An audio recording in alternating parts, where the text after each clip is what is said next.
Welcome to Dexters classes. मैं जस भी कोविड-19 से निपटने के लिए हाल ही में जब केंद्र सरकार के द्वारा पीएम केयर फंड की स्थापना की गई थी और फिर उसमें लाखों करोड़ों रुपए लोगों के द्वारा डोनेट किया गया।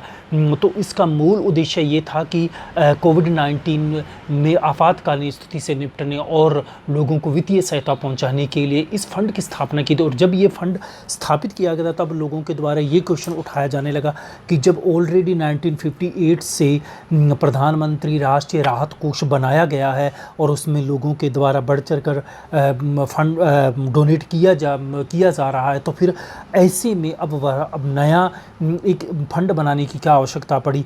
तो हम उसी के ऊपर हम बात करेंगे कि फ्रेंड्स, प्रधानमंत्री केयर फंड और प्रधानमंत्री राष्ट्रीय राहत कोष में अंतर क्या है और इसके ऊपर बार बार क्यों लोगों के द्वारा क्वेश्चन किए गए प्रधानमंत्री केयर फंड पर। तो पहले हम यहाँ पर हम बात करते हैं फ्रेंड्स कि प्रधानमंत्री राष्ट्रीय राहत जो कोष स्थापित किया गया था ये 1948 में किया गया था तत्कालीन प्रधानमंत्री पंडित जवाहरलाल नेहरू के द्वारा। और इसका जो तत्कालिक कारण था वो ये था कि पाकिस्तान से आए विस्थापितों की सहायता की जाए, क्योंकि देखिए आप जानते हैं कि 1947 में देश का विभाजन हुआ और फिर इसमें दोनों देशों के बीच में के कम्युनल दंगे हुए और यहाँ से बहुत से लोग भागकर पाकिस्तान गए और पाकिस्तान से भागकर इंडिया आए। तो ऐसे में उन लोगों के सामने विस्थापित लोगों को के पुनर्वास की देश के सामने एक बहुत बड़ी चुनौती थी।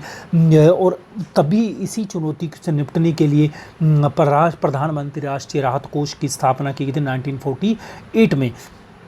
फिर उसके बाद में जब ये इस विस्थापन की समस्या ख़त्म हुई तो फिर उसके बाद इसका क्राइटेरिया बढ़ा दिया गया और जमा राशि का उपयोग फिर भूकंप, चक्रवात, बाढ़, भूकंप, सुनामी जैसी प्राकृतिक विपदाओं से लोगों को मतलब कि राहत देने के लिए, दंगों से और उपजी स्थिति से निपटने के लिए इस प्रकार की लोगों को राहत दी जाने लगी। और फिर उसके बाद में फिर जैसे हम बात करते हैं मेडिकल सुविधा पहुंचाने के लिए, हृदय प्रत्यारोपण की बात करें, हृदय सर्जरी, एसिड हमले या कैंसर जैसी तमाम चिकित्सीय खर्चे उपलब्ध करवाने में सहायता उपलब्ध करवाने के लिए फिर इसके कार्य को आगे ज़्यादा बढ़ाते चले गए। तो उसके बाद यानी कि फिर पहले पाकिस्तान विस्थापितों के लिए गया था, लेकिन फिर उसके बाद धीरे धीरे इसके कार्य को जो इसके कार्य क्षेत्रों का एक्सटेंड कर दिया गया, इसके अंदर और भी ज़्यादा फंड एड जो राहत कार्यक्रम जोड़ दिए गए।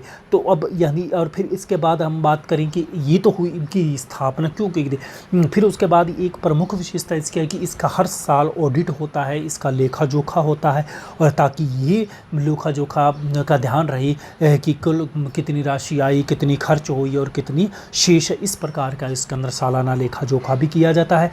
और यदि हम इसमें प्रधानमंत्री राष्ट्रीय राहत कोष की हम बात करें तो इसके अध्यक्ष प्रधानमंत्री होते हैं और इसके जो सदस्य हैं वो है कांग्रेस का एक तो अध्यक्ष होता था, बाकी और कोई भी पार्टी का सदस्य नहीं होता था। फिर आगे जाकर आपको ये क्लियरिटी हो जाएगी इनमें डिफरेंसेस क्या है। पहले तो सदस्य को देख लीजिए कि इसमें सिर्फ और सिर्फ कांग्रेस का अध्यक्ष होगा, एक फिक्की और टाटा ट्रस्ट जो इन बने हुए हैं इनके भी सदस्य यानी कि उनके प्रतिनिधि भी इसमें होंगे। तो ये इसमें प्रमुख रूप से बात करेगी। कर की छूट की हम बात करें तो इसमें योगदान देने वालों को धारा 80G के तहत आयकर में छूट दी गई और वर्तमान में यदि हम बात करें तो इसमें 3800 करोड़ रुपए जमा हुए यानी कि दिसंबर 2019 तक। अब आ जाइए हम प्रधानमंत्री केयर फंड की हम बात करें तो इसकी स्थापना की गई थी 27 मार्च 2020 को, जब हाल ही में देश के अंदर लॉकडाउन लगाया गया और पूरी के पूरी देश को पैक कर दिया गया। तो उसमें फिर लोगों को राहत पहुंचाने के लिए इसकी स्थापना की गई थी। और यदि इसका मूल उद्देश्य की हम बात करें तो यहाँ पर देख पा रहे होंगे स्क्रीन के ऊपर कि कोविड-19 महामारी में किसी भी तरह की आपातकालीन स्थिति से निपटने के लिए वित्तीय व्यवस्था करने के लिए स्थापना की गई पीएम केयर फंड का पूरा नाम देख लीजिए तो प्रधानमंत्री नागरिक सहायता और आपातकालीन राहत निधि। इस प्रकार के क्वेश्चन एग्जामिनेशन में पूछे जा सकते हैं, तो ये भी थोड़ा सा ध्यान रखिएगा। इसका पूरा नाम प्रधानमंत्री नागरिक सहायता और आपातकालीन राहत प्रतिनिधि।